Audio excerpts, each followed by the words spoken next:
Доброе утро, Якутия! Сегодня 14 марта, новая рабочая неделя, понедельник. Мы очень рады, что это утро вы встречаете вместе с нами.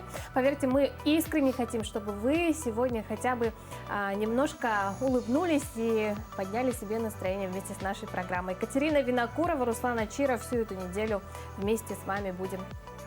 Сегодня нас ждет много интересного. По традиции, конечно же, мы обсудим самые актуальные темы. Так, например, в условиях санкций, как быть, если вдруг вы оказались за границей, и стоит ли этим летом планировать отдых в других странах. Об этом мы подробно поговорим с нашим гостем. И на эту тему также будет совет от нашего юриста. А также узнаем, к чему может привести запрет показа голливудских блокбастеров на территории России. Ну а для дачников и огородников мы возобновляем нашу рубрику «Сад и огород». И сегодня наш эксперт расскажет о том, как посадить крепкую здоровую рассаду перцев и баклажанов. Ну что, также будьте с нами на связи, делитесь своими новостями по нашему номеру 8 914 273 44 88. Ну а по традиции мы начнем наш выпуск с прогноза погоды. Итак, сегодня в центральных районах в 6 часов утра температура воздуха составила минус 20-22 градуса мороза. В заречной группе минус 20-30, в южных 23-25. В Вилюйской группе до 22-28 градусов, в Нижнеленских 26-27. В западных 20-24, в Колыме-Дибирской 22, местами 31 градус, в Янских от 28 до 34, на северо-западе 31-35 со знаком минус. В 6 часов утра температура воздуха в Якутске составила 24 градуса мороза, атмосферное давление 757 миллиметров ртутного столба, ветер юго-западный 2 метра в секунду. Сегодня днем ожидается небольшой снег, ветер северо-западный 2-5 метров в секунду. Температура воздуха днем составит 12-14 градусов мороза. Жизнь без Инстаграм сегодняшнего дня. Роскомнадзор заблокировал Инстаграм на всей территории России. Напомним, что такое решение было принято после того, как компания Мета разрешила в своих соцсетях призывы к насилию в адрес российских военных. Депутаты, политики в эти дни удаляли свои аккаунты в Инстаграм и Фейсбук и просят подписываться на аккаунты в российских соцсетях, такие как ВКонтакте, Одноклассники и Телеграм-каналы. Конечно же, больше всего волновались в эти дни блогеры, для которых странички в Инстаграме были не только площадкой для самовыражения, но и платформой для заработка. Многие вспомнили свои заброшенные страницы в Одноклассниках и ВКонтакте, и в эти выходные спасали свои посты и фотографии. У кого-то за пару лет, а у самых опытных больше, чем за 10 лет. Удалять ли россиянам страницы в Facebook и Instagram? Как заявляют эксперты, что даже если Facebook и Instagram признают запрещенной организацией, то владельцы аккаунтов не будут считаться экстремистами. И даже если граждане начнут обходить блокировки, уголовная ответственность за это им грозить не будет. Однако за фейки в Facebook и Instagram о российской армии можно будет получить до 15 лет лишения свободы, уже с отягчающими обстоятельствами. Поэтому лучше всего переходить на российские платформы и продолжать общаться.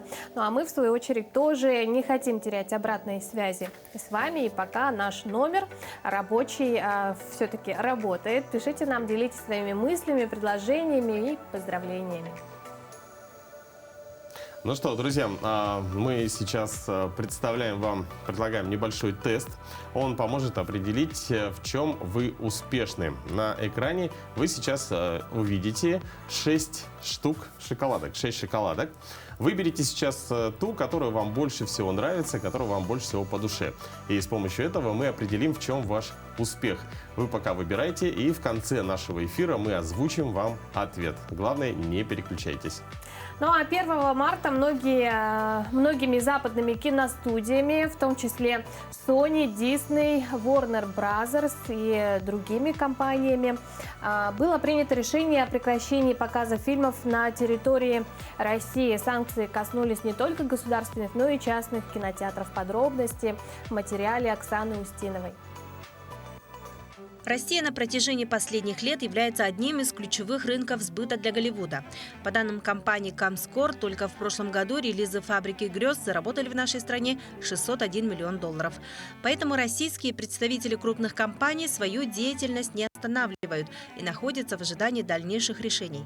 По версии экспертов, есть два варианта развития событий. Пауза продлится до мая, либо затянется на полгода. И тогда у зрителей появится шанс увидеть пропущенные премьеры, но позже всех остальных в мире. Никогда не задавались вопросом, почему нету латиноамериканских фильмов, итальянских, китайских фильмов или индийских фильмов, которые раньше были в нашем прокате. Потому что Голливуд диктовал свои условия, и поэтому они не могли попасть в наш кинорынок. И вот сейчас в этой ситуации появляется возможность, что мы можем посмотреть уже другие страны. По словам кинокритиков, Россия может пойти по пути Северной Кореи и Китая, которые, в принципе, обходятся без Голливуда. Поэтому такой поворот событий может замотивировать российскую аудиторию обратить внимание на отечественное кино. В Якутии мы наблюдаем последние 10 лет и последние 5 лет особенно так называемый культурный процесс мобилизации этничности, этнизации городского пространства, вообще культуры как таковой, ревитализации традиций. Да? И одно из проявлений этого мобилизации этничности, интерес к традициям, вообще рост традиционализма, это большой интерес к фильмам именно в Якутии, снятым в Республике Саха-Якутия, снятыми на якутском языке. И если оценивать с точки зрения санкций, то с одной стороны это хорошо. Почему? Потому что основные конкуренты мировые, они уйдут с арены, и первую волну этого на себя примут именно якутские фильмы. На особый колорит якутского кино давно обратили внимание на крупнейших кинофестивалях. Но кинорынок диктует свои правила. Должно быть и мейнстримные картины, которые понятны и близки широкому зрителю. И, похоже, региональным кинематографистам эта задача по плечу. И сейчас кинотеатры республики увеличили прокат якутских кинокартин в своей сетке. Так, в кинотеатре «Лена» через каждые 2 недели будут показывать наши фильмы. Конечно, отказ от показа фильмов голливудских студий очень сильно скажется на нашей работе. Как вы понимаете, сейчас сезон блокбастеров. Но, с другой стороны, у нас за время пандемии накопилось очень много якутских фильмов, фильмов российской кинокомпании. Но в то же время у нас есть фильмы независимых кинокомпаний, европейских, российских и американских. Также на нас вышли наши партнеры из Казахстана. Нам написали партнеры, которые занимаются индийскими фильмами. Мы, конечно, не волнуемся, что голливудские фильмы приостановили, но мы будем все равно ходить. Также есть другие фильмы, зарубежные, всякие разные. Ничего страшного, если все равно голливудские не будут показывать. Я все равно буду ходить в кинотеатр. Мое мнение такое, что ничего особенного не отразится.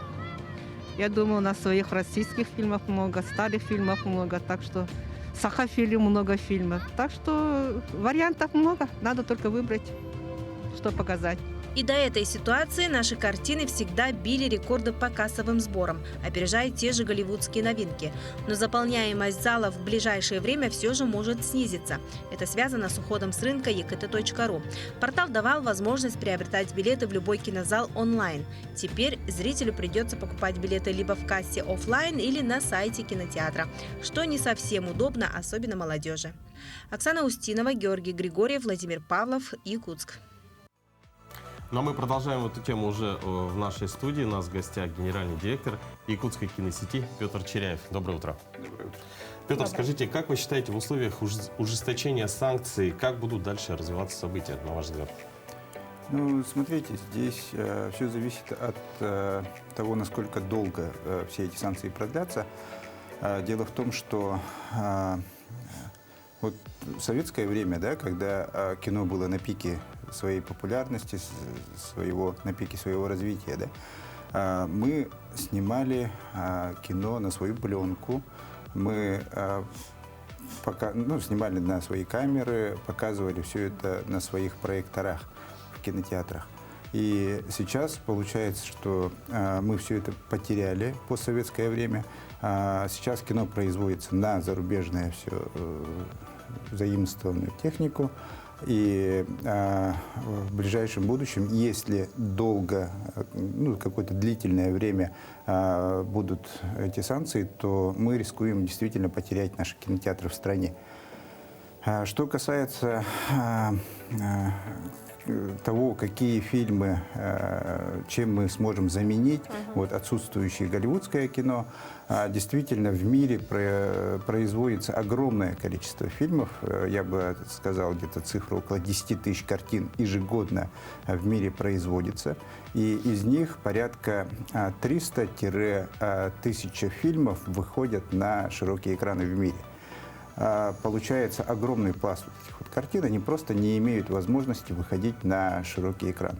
Я думаю, что, как и было сказано сейчас в сюжете, появится огромное количество других игроков, которые будут представлять свои какие-то картины, да, то есть правообладатели в любом случае объявятся и начнут заниматься бизнесом у нас в стране. Что касается самих кинотеатров, я боялся вот действительно за то, что будут отсутствовать какие-то комплектующие, потому что у нас проектора все зарубежные, звуковые системы, все это Dolby и так далее, да, заменить практически пока у нас нечем. Но мы работаем в этом направлении, и мы как Якутия, мы в Якутии вообще очень уникальны, да, в своем роде, потому что когда мы в 2013 году открывали свои вот первые кинотеатры, мы уже тогда понимали, что кинопрокат – это не совсем бизнес в наших условиях, да. Бизнесом оно может являться в крупных мегаполисах, где есть возможность в кинотеатрах существовать как коммерческий вид деятельности. Мы свои кинотеатры открывали как больше социальное какое-то явление для того, чтобы наши жители ходили в кино, имели возможность. И вот работая с программой поддержки фонда кино по открытию кинотеатров, мы открыли огромное количество залов. Петр, мы сейчас буквально прервемся на некоторое время и продолжим нашу беседу.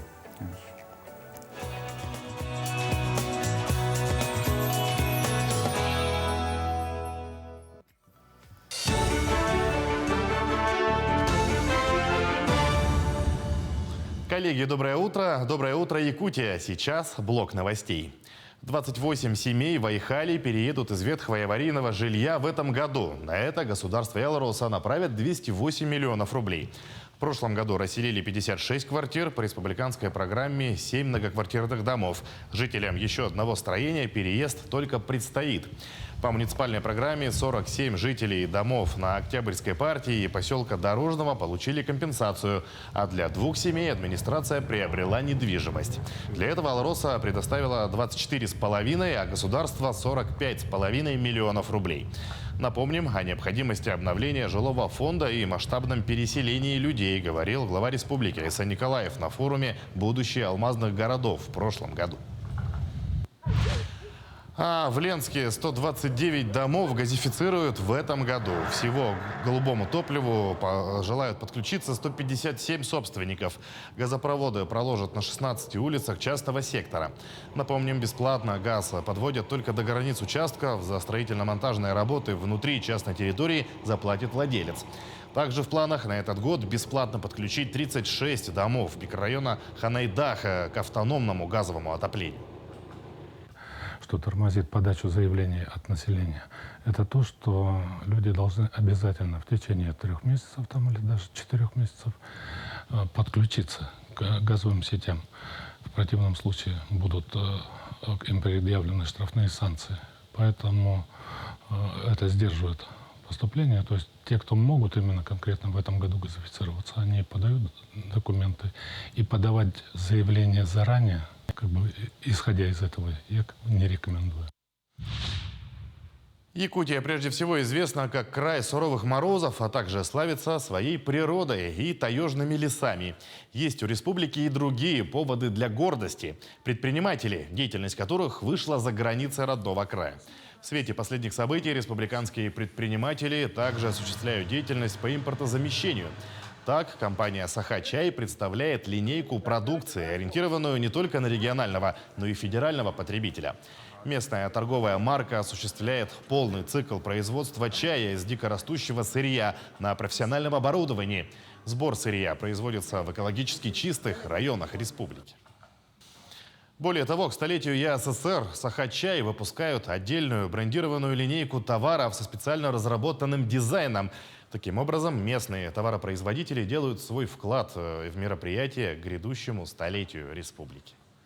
Вот, например, мы вот так создали набор. И тут полностью все, что здесь находится, это все полностью наше местное. Конечно, наш чай, местный шоколад, который здесь полностью делается с использованием наших местных ягод. Наш мед, варенье брусничное. И также мы положили, например, вот чай Укту. Это вот знак, чтобы пробудились именно национальный дух, культурное наследие, именно вот в знак воссоединения, вообще именно в знак столетия ЕАССР.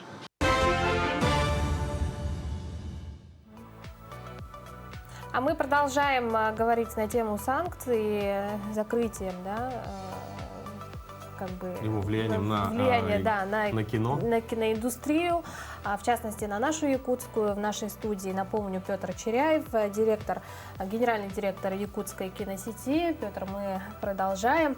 Вот всем якутское население столкнулось с тем, что закрылся портал ЕКТ.ру, да, где можно было купить онлайн билеты во все кинотеатры. Вот что придет на смену этому, как быть? Я слышал, что ЕКТ.ру, возможно, восстановит афишу. Да? Действительно, это очень хорошая площадка, удобная для жителей, которые реализуют эти билеты. Но, тем не менее, в принципе, у каждого кинотеатра в городе Якутске, по крайней мере, есть свои платформы, на которых они могут продавать билеты. Я не думаю, что это очень сильная потеря. Действительно, со временем, возможно, появится что-то новое. Да? Я бы хотел коснуться больше другого немножко, да, то, что мы в этом году уже планируем совместно с нашим Министерством культуры открыть 10 кинозалов в наших селах. Это действительно очень, возможно, покажется странным. Да, 10 новых кинозалов. Да, это кинозалы, работающие абсолютно в другом формате. Это не тот DCP-формат, который диктуется действительно Западом. У Запада очень сильное влияние на наши кинотеатры. Они практически управляют нашими всеми кинотеатрами, даже в мире. Да? Потому что диктуют свои условия проката. Они могут один фильм заставить показывать там 4 недели, допустим, да, а в селе, в котором проживает там 3-5 тысяч человек, 4 недели крутить один фильм — это просто невозможно. За один уикенд там практически все потенциальные зрители уже этот контент посмотрят. И мы вот меняем абсолютно эти условия. Мы создаем собственную платформу, которая будет прокатывать кино. Там все будет делаться по желанию. То есть, если у кинотеатра есть желание показать тот или иной фильм, они его получат через эту платформу и будут его прокатывать со своими условиями. Это очень интересно. То есть это по желанию зрителя? Да, это по желанию зрителя. И наш глава этот проект очень хорошо поддерживает. Да? Он его представлял в ОСИ, представлял в разных министерствах наших федеральных. И я думаю, что здесь якутское кино действительно поможет всей отрасли российской, не только даже в производстве. Вот, кстати, о производстве, если сказать, допустим, только в Якутии мы умеем снимать дешево, то есть довольно доступно, да. И это на самом деле не просто так, это технологии производства. То есть мы снимаем по-своему, мы прокатываем тоже по-своему. И поэтому я думаю, что мы в Якутии сможем таки как-то помочь всей отрасли в стране тем самым. Мы не говорим о том, что якутское кино заменит там Голливуд. Но вот нашими технологиями действительно заинтересуются, это точно. А когда планируется запуск данного проекта? Уже на следующей неделе Министерство культуры объявит конкурс среди учреждений культуры, и выигравшие, они получат возможность приобрести технику уже нашего производства для того, чтобы прокатывать кино у себя. Ну, мы начнем, конечно, с якутского кино. Якутское кино действительно очень востребовано, тем более в селах.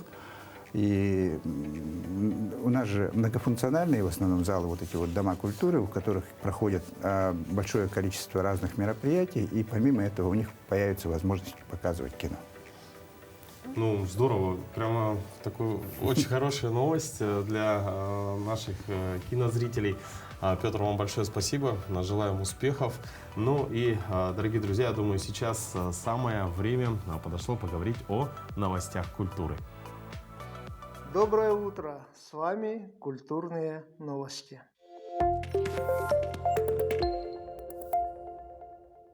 В Якутии 5 марта стартовал Год культурного наследия народов России. Его приурочили ко Дню народного мастера в республике. В честь этого знаменательного события и столетнего юбилея Якутии в столице республики состоялось праздничное шествие с участием народных мастеров, работников культуры и деятелей искусства. Всего в мероприятии приняли участие более 1200 человек. Оно завершилось праздничным флешмобом и танцем Осохай на площади Орджоникидзе. На данное время в республике 253 человека носят почетное звание «Народный мастер Республики Саха-Якутия» и 511 человек звание «Мастер народных художественных промыслов». 21-е молодежные Дельфийские игры России состоятся 22 и 27 апреля в Красноярске. Команда Якутии уже сформирована. В нее войдут 20 одаренных детей и победителей международных, всероссийских, республиканских конкурсов. Юные дарования из Якутии заявлены на 22 номинациях Дельфийских игр, в числе которых есть номинации в сфере культуры и классического искусства, музыкальное, вокальное, хореографическое, а также народные, эстрадные и художественные направления. Самой многочисленной командой от Якутии на Дельфийских играх станет команда Якутского колледжа культуры и искусств имени Аграфены Дмитриевны Макаровой. Коллектив будет участвовать в номинации «Ансамблевое народное пение». Пожелаем ребятам удачи! В Якутске в канун Международного женского дня состоялась презентация фильма «На тебе все держится, мама». Главными героинями являются 7 многодетных матерей из разных уголков республики. Презентация фильма состоялась в столичном кинотеатре «Лена» в рамках культурной программы Дальневосточного женского форума и 15-го съезда женщин Якутии. Над съемкой фильма работали творческая группа «Общество с ограниченной ответственностью Уйгу-Буян». Союз писателей России пополнился новыми именами писателей и поэтов из Якутии. 2 марта состоялось заседание приемной комиссии, на которой в Союз приняли сразу 8 якутян. Поэтов Алексея Коваленко, Николая Васильева Харьялахола, Ольгу Янцен, Михаила Кривошапкина Киргембис, драматурга Надежду Ильину, прозаиков Михаила Сиванкова, Петра Самсонова Бютюрхара и Эдуарда Ефремова Дахсе. Поздравляем новоиспеченных членов Союза писателей России, желаем творческих успехов и вдохновения. На этом наш выпуск завершается. До новых встреч!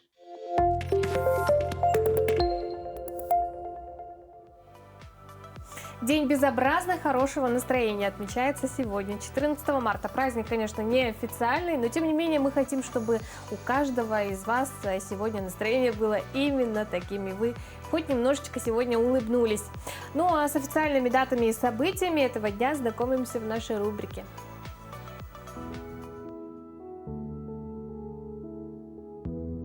На календаре 14 марта. Сегодня отмечают День православной книги, Международный день рек, Международный день числа Пи. По народному календарю сегодня Евдокия Свистуния или Авдотья Плющиха. Прозвище Евдокия Свистунья связано с тем, что в ее праздник обычно дули и свистели ветры. По другой версии, святую так прозвали, потому что в этот день многие животные пробуждаются ото сна и возвещают о приближении весны своим криком и свистом. Назывался этот день также Авдотьей Плющихой, потому что весной лед и снег плющит, раздирает на клочки. Считалось, что полученная из снега в этот день талая вода обладает особой целебной силой. Этот день в истории. В 1794 году в этот день американец Элли Уитни получил патент на машину для очистки хлопкового волокна. В 1900 году 14 марта в США узаконили золотой стандарт – финансовую систему, у которой роль всеобщего эквивалента и основы денежного обращения выполняет золото. Сторонники золотого стандарта отмечают, что его использование делает экономику более стабильной, менее подверженной инфляции, поскольку при золотом стандарте правительство не может печатать по своему усмотрению деньги, не обеспеченные золотом. В 1956 году в этот день продемонстрирован первый в истории видеомагнитофон. Он был катушечным и предназначался исключительно для профессионального использования в телестудиях. 18 лет назад в этот день главой Российской Федерации повторно избран Владимир Путин. 14 марта 2004 года состоялись выборы президента Российской Федерации. Из 6 кандидатов в первом туре большинством голосов Владимир Путин одержал победу на выборах. В этот день родились Иоганн Штраус, австрийский композитор, скрипач и дирижер. Альберт Эйнштейн, немецкий физик, один из основателей современной физики, нобелевский лауреат. Василий Песков, советский российский писатель, журналист, путешественник и телеведущий. Наина Ельцина, российский общественный деятель, первая леди России. Именины сегодня отмечают Александр, Александра, Анна, Антон, Антонина, Василий, Вениамин, Дарья, Евдокия, Иван, Михаил, Надежда, Ольга, Петр.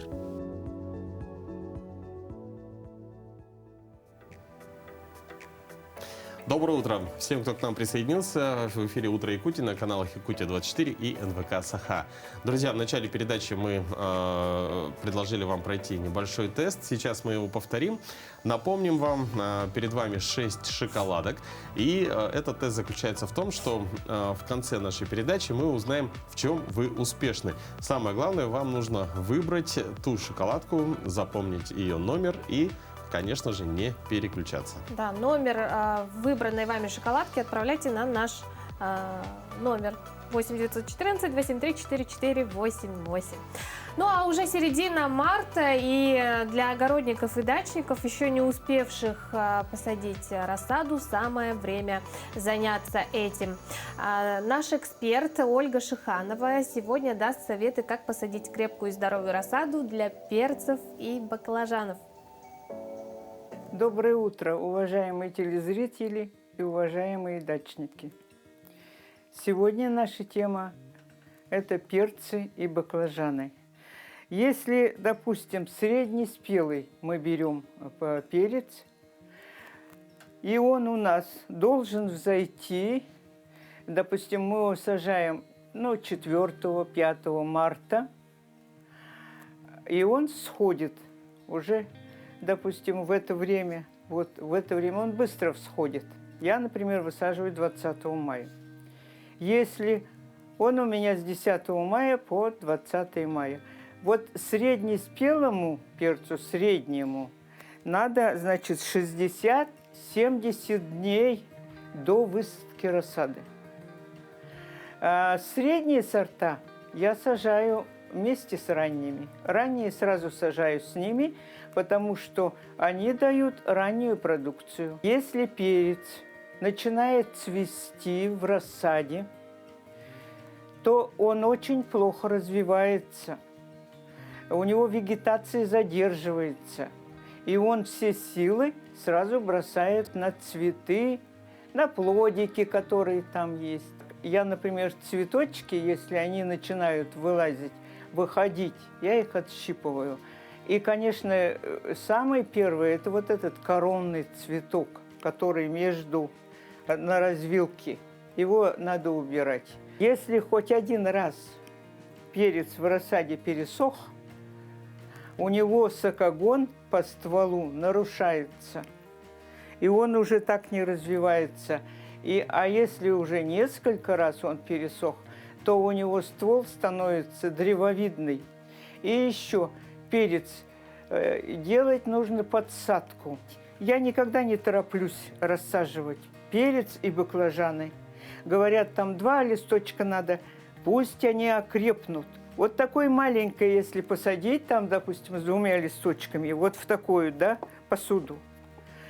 Растение должно вот эту вокруг всю почву, будем говорить в кавычках, обрабатывать. Он должен все отсюда высасывать, все. Влажность там, что есть. Если же он это не делает, то вот эта земля вокруг закисает. Эти тоже вот удобные. Они, видите, они меньше диаметром, вот таким меньше площади у них. И здесь больше они работают корни. Вот. Еще, если мы посадим корни, допустим, вот здесь, и вот здесь на стволе перца такие точечки вырабатывают, есть, точечки выросли. Это просятся корни. Поэтому надо его аккуратно оттуда вынуть. Аккуратно, ничего. Говорят, хоть он пересадку не любит. А вот так нажимайте, тихонько полейте, и оттуда его уберите. Землю отгребите там внизу и подсадите его. И вот эти точечки все закопайте. Они дадут все корешки. Земля должна прогреться в теплую землю. Если вы хотите, например, у вас теплицы неотапливаемые или что-то, земля, вы сначала выкопаете лунки, оставьте их на дня 2-3, чтобы они прогрелась, земля туда. А если ночью прохладно, закройте пленкой вот это место, где лунки выкопали. А потом уже сажайте в теплую землю. Теперь о баклажанах. Баклажаны всю жизнь я люблю, сколько себя помню, это жизель. Я посеяла ее, вот они у меня жизели, да? И король севера.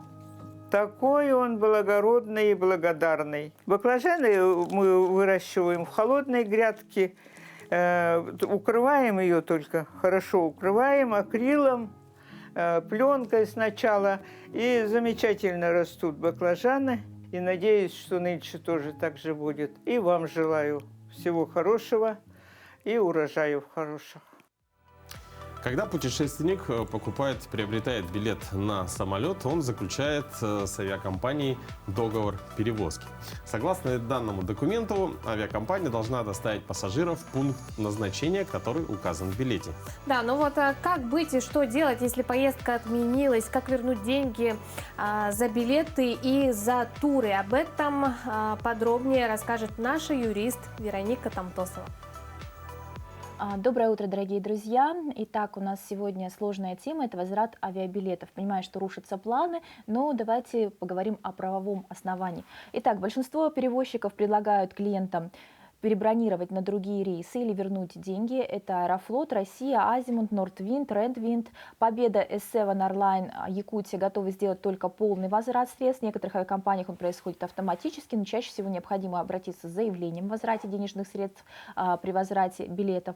Возврат происходит не более чем 30 дней. Если через 30 дней вам не ответили, денежные средства не пришли, тогда вы можете обратиться уже с претензией и посчитать проценты за то, что вам не своевременно вернули денежные средства. Что касается электронных продаж, то есть это Тутуру и другие сайты, они утверждают, что можно сделать такое же заявление, обратиться в личном кабинете пользователя. То есть также через личный кабинет вы пишете обращение, получается, на провайдер, и они должны перечислить вам денежные средства обратно на карту. Основание возврата является статья 108. Федеральных авиационных правил – это вынужденный возврат. Чаще всего сейчас происходит возврат в связи с невозможностью перевозчикам исполнить обязательства по независящим от него причинам. Если вы хотите сдать билеты по другим причинам, например, увеличилась продолжительность перелета, то есть он стал неожиданно с пересадками, да, получается, или вы просто находитесь в стрессовой ситуации от сложившейся обстановки и передумали ехать в том направлении или вообще отменили отпуск, также вы можете обратиться. Потому что, заметьте, замечу, что пункты 2, 3 статьи 108 – это не исчерпывающий перечень правил. То есть это у нас что? Это болезни, смерть члена семьи, изменение перевозчиком маршрута, задержка отправления самолета и другие основания. Это не исчерпывающий перечень. Следовательно, тот факт, что сложилась стрессовая неблагополучная ситуация, также является форс-мажором. И я полагаю, что перевозчики пойдут навстречу и вернут вам денежные средства. Если это не произойдет, полноценно обращайтесь в претензии, прикладывайте документы о том, что вы отменили отпуск, изменили свои планы.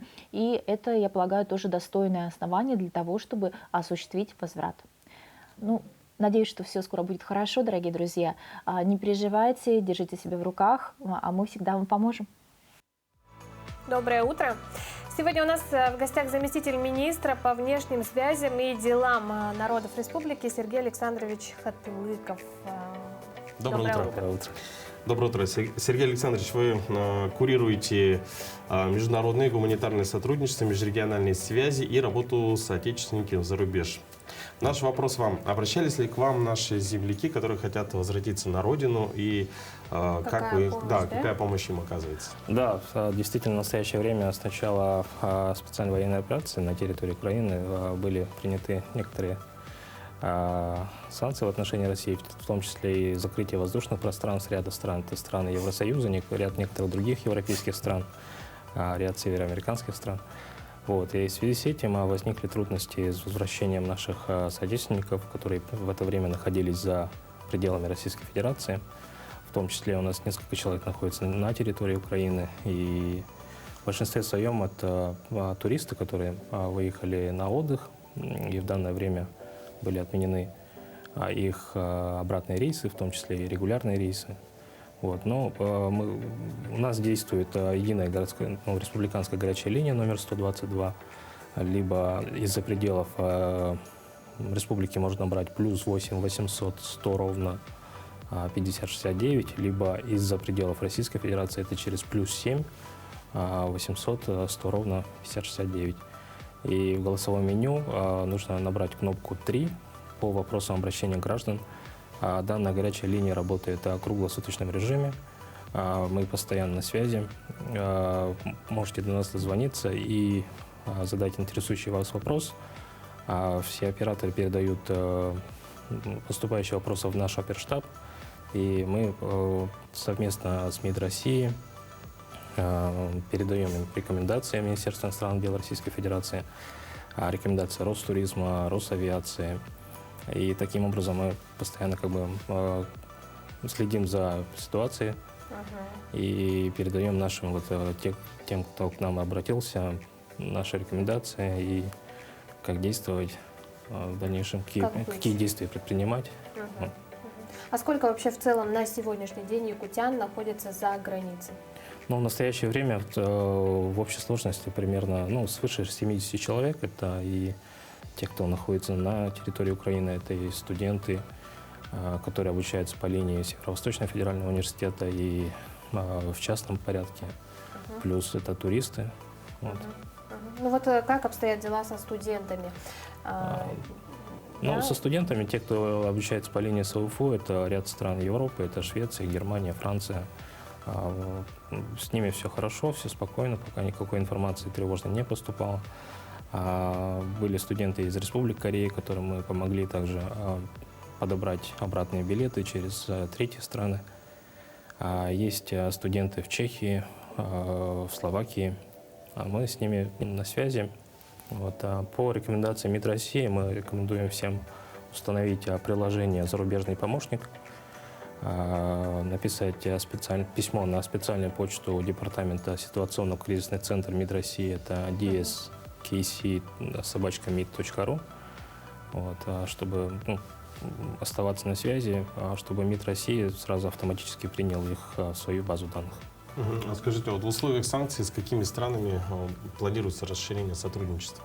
В целом это мы продолжаем работать с Китайской Народной Республикой и странами Ближнего Востока, с Турцией тоже, в плане туризма, например. Да.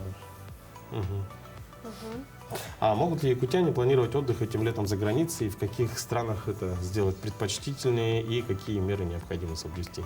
Ну, в настоящее время, да, это курорты открыты в те же страны, да, вот Турция, Ближний Восток, страны Азии, дружественные к нам страны Азии. Вот, и, ну, для планирования отдыха, конечно же, следует учитывать текущую ситуацию, вот, принимать решения вам, поэтому как бы все равно изучать ситуацию, которая будет развиваться, планировать. Если что, можете позвонить на нашу горячую линию, мы вас проконсультируем. Тем не менее, якутяне продолжают ездить. Как-то вот уменьшилось количество выезжающих за границу в связи с ситуацией или... Ну, наверное, все-таки, да, сейчас чуть-чуть, наверное, понижение пошло, да, вот.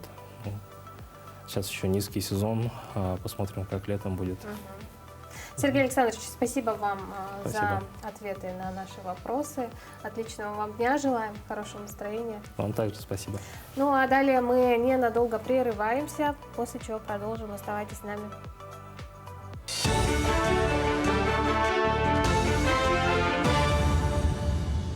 Якутия, доброе утро. Далее блок новостей.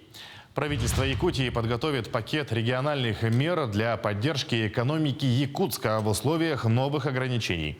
В первую очередь эти меры направят на выполнение городскими властями социальных обязательств. Глава Якутии Сэн Николаев на рабочей встрече с мэром столицы Евгением Григорьевым рассмотрели вопросы, связанные с городским бюджетом, сохранением рабочих мест в предприятиях малого и среднего бизнеса, строительством социально значимых объектов. Тем временем в Нюрбинском районе внимательно следят за ценами на продукты питания первой необходимости. Каждый понедельник и четверг проводят мониторинг цен в магазинах Нюрбы. В целом резких повышений не наблюдают. Для дальнейшего контроля роста цен и завоза продовольственных товаров создана рабочая комиссия. На последнем совещании говорили о проблемах с поставками, но район, в свою очередь, озвучил готовность выделить средства и обеспечить завоз продуктов в ближайшее время. Острых проблем с запасами на складах нет.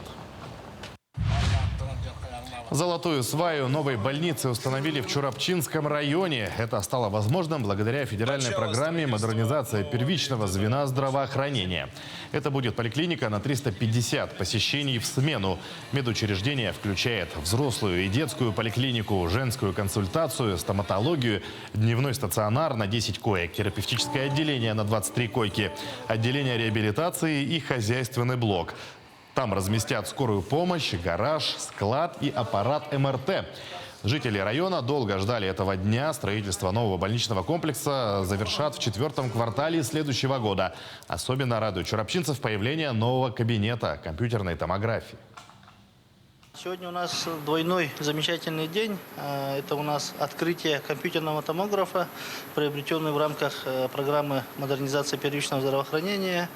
И второе, это самое главное у нас в районе, это установка золотой сваи, строительство второй очереди нашего больничного комплекса. Подготовка к юбилейному эсэху Олонхо в Верхневилюйском районе продолжается. Строят пункты питания, трибуны, а также 20 якутских балаганов для наслегов. Сделаны они из СИП-панели, размеры 4,5 на 5 метров. Их должны достроить до начала лета. В балаганах будут принимать гостей из других районов. Строительная частная бригада из 7 человек трудится каждый день. Все идет в соответствии с планом. Единственная проблема – это отсутствие постоянного электричества. Поэтому работают с помощью переносной дизельной станции. Большая трибуна. Навес, наверное, будем покрывать в мае месяце, когда потеплеет. И уже мы должны быть готовы уже 20 числом июля. После проведения эсэха мы должны передать вот эти балаганы желающему индивидуальному предпринимателю, чтобы он занимался, гостевой дом, чтобы праздник, если и даже как гостиница, чтобы работали. К текущему часу это все новости. Всего доброго и удачного дня.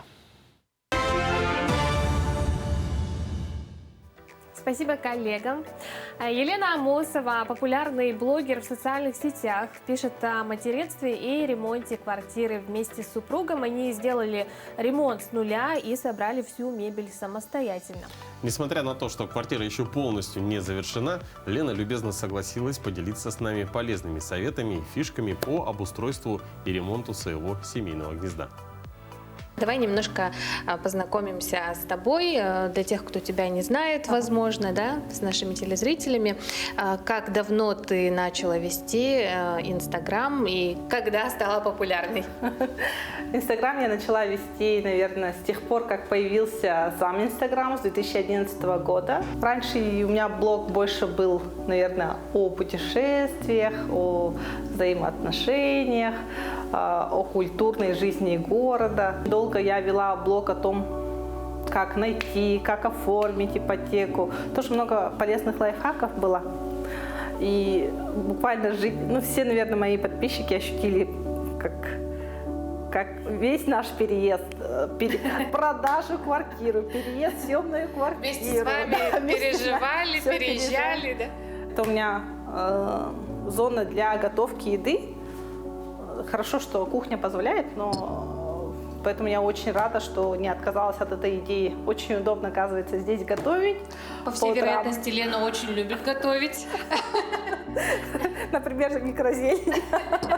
По дизайну, допустим, предлагали мне сделать шкаф, сверху, как у всех, да. Но я хотела прямо вот так какое-то открытое пространство оставить. И очень рада этому. Как-то вот свободно, что ли. Обязательно заранее сделать проводку для кондиционера. Так. Хоть у нас его нет, но мы будет. Да, протянули заранее. Шкаф у нас из МДФ, интегрированные ручки. МДФ вообще очень удобный. Здесь практически пятна не остаются, но если остаются, очень хорошо моются. Допустим, ЛДСП со временем он все равно будет выцветать, а МДФ он как машина, наверное, с этим цветом ничего не ставим. Выведение труб обычно идет на полу. Мы их заменили и сделали в стену. Поэтому тоже очень красиво смотрится. Не мешает там, допустим, пылесос роботу. Очень хорошо, красиво. А так был бы некрасивый вырез на ламинате.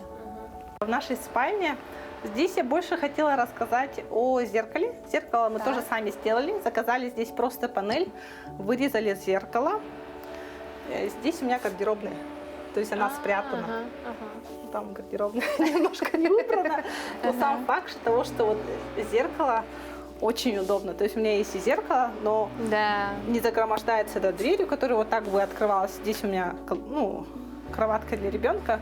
Было бы неудобно. Вот. Очень практично. Вышло по цене всего 6 тысяч. Сверху, чтобы было красиво, мы просто купили дверные пороги. Егор вырезал, склеил и наклеил. Все. Бегут они на бегунках. В принципе, я в своих постах об этом делюсь, рассказываю, где что приобрести. Лена, несмотря на то, что квартира еще не закончена, она потрясающе у тебя красивая. Спасибо тебе огромное, что поделилась интересными какими-то хитростями, лайфхаками с нами, с нашими телезрителями. Здоровья тебе, твоей семье, ну и, конечно, как можно больше интересных, благодарных подписчиков. Спасибо. Действительно, очень красиво и все сделано в одной гамме.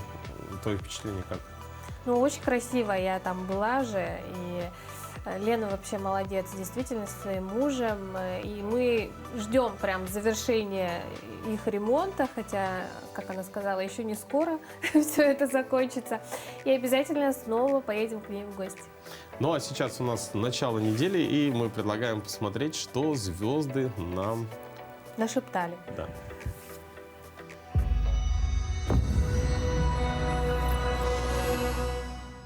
Овен. Неделя окажется довольно насыщенной. Представителям вашего знака зодиака придется принимать решения, от которых зависит ближайшее будущее. Вереницы событий легко забыть о себе. Найдите свободное время и уделите внимание отдыху. Телец. На этой неделе для вас будут приоритетными заботы семьи. При ближайшем рассмотрении станет понятно, что существует много дел, которые раньше вы почему-то не замечали. Близнецы. На этой неделе у вас возникнет необходимость завершить дела, ранее отложенные до лучших времен. Ваши энергетические ресурсы будут достаточно высоки, поэтому нет смысла простаивать. Рак. На этой неделе вам удастся познать благоденствие. Возможно, это будет выражаться лишь в мелочах. Главное, вы перестанете терзаться внутренними сомнениями. Если проявится творческий прорыв, не пытайтесь его гасить. Лев. Сейчас удачный момент, чтобы побороть в себе сомнения или избавиться от вредной привычки. Расширение кругозора – еще одна из приоритетных задач, на которую стоит обратить внимание. Дева. На этой неделе у вас ожидается избыток нетривиальных идей, не лишенных гениальности. Сосредоточьтесь на том, что можно сделать, не прибегая к помощи со стороны. Все, что намеритесь осуществить, вполне достижимо. Весы. Неделя пройдет преимущественно в светлых тонах. Не пытайтесь браться за несколько дел, есть риск не заметить какой-то нюанс. Ожидается разрешение одной из давних задач. Радость от такого события не должна лишать объективности. Скорпион. Приятная и спокойная неделя, когда вы можете заняться собой и без спешки подумать. Уходить от реальности, погружаясь в мечты, все же не следует. Решая задачу, следует опираться на накопленный опыт и в меньшей степени на интуицию. Стрелец. Чаще применяйте нестандартный подход к решению стоящих перед вами задач. Он будет эффективен даже в делах, которые вы знаете от А до Я. Меньше рутины, больше полета фантазии. Козерог. В большинстве жизненных сфер сейчас актуален принцип невмешательства в происходящее. Радость и гармония – это состояние вашей души, а не то, что вы получаете от внешнего мира. Займитесь медитацией, которая поможет настроиться на позитив. Водолей. Вам рекомендуется осторожно выстраивать любой диалог, особенно тот, что касается финансов. Уровень жизненных сил типичных представителей вашего знака зодиака будет расти. Самое время приступить к физическим тренировкам или запретить себе потакание вредной привычки. Рыба. В этот период может появиться идея о том, как улучшить свое благосостояние. В заключительный период недели приятные эмоции принесет общение с детьми или четвероногим питомцем, просмотр популярного телепроекта или посещение любимого интернет-ресурса.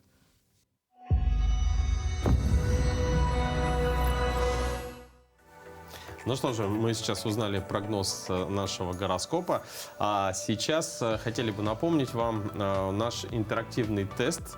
На экране сейчас вновь покажут 6 шоколадок, 6 конфет.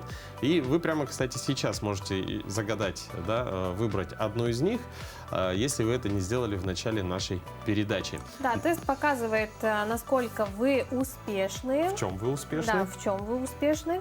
И давай объявим, да, о результатах. Так, да. Если вы выбрали шоколадку под номером 1, то вы последовательны в делах и отношениях.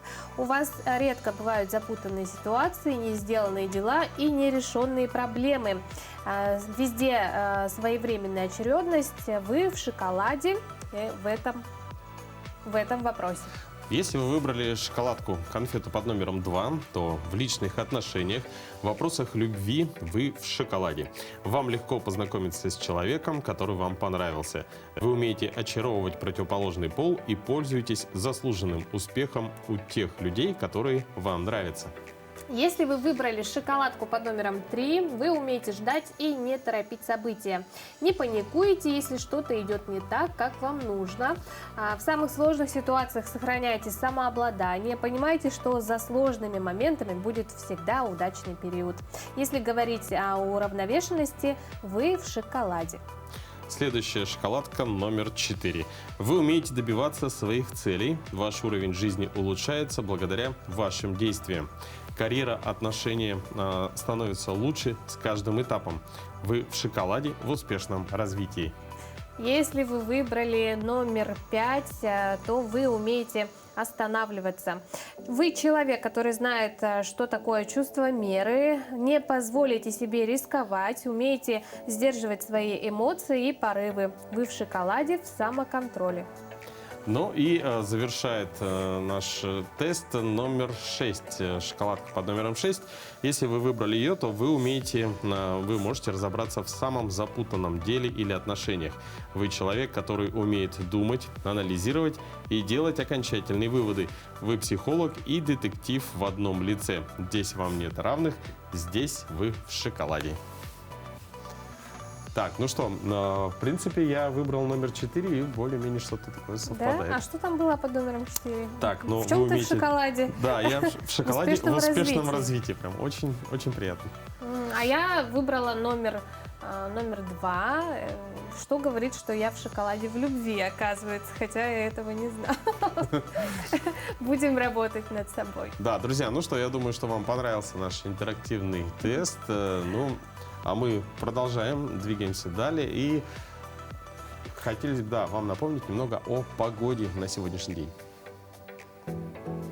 Так, сегодня в 6 часов утра температура воздуха в центральных районах составила 20-22 градуса, в западной группе 20-30, в южных 23-25, в Вилюйской группе 22-28, в Нижнеленских 26-27, в западных 20-24 градуса, в Колыме-Гирской 22-31, в Янских 28-34, на северо-западе 31-35. В 6 часов утра температура воздуха в городе Якутске составила 24 градуса, атмосферное давление 757 миллиметров ртутного столба, ветер юго-западный 2 метра в секунду. Сегодня в столице ожидается небольшой снег, ветер северо-западный 2-5 метров в секунду. Сегодня днем температура воздуха составит 12-14 градусов. Хотела сказать 14 градусов тепла, Да, но ну, для нас это уже не за тепло. горами, не за горами. Весна уже вступает в свои права, гораздо теплее, конечно же, чем 50-градусные Да, морозы. пусть теплеет не только на улице, но и у вас на душе. Встречайте нас каждое утро. До завтра.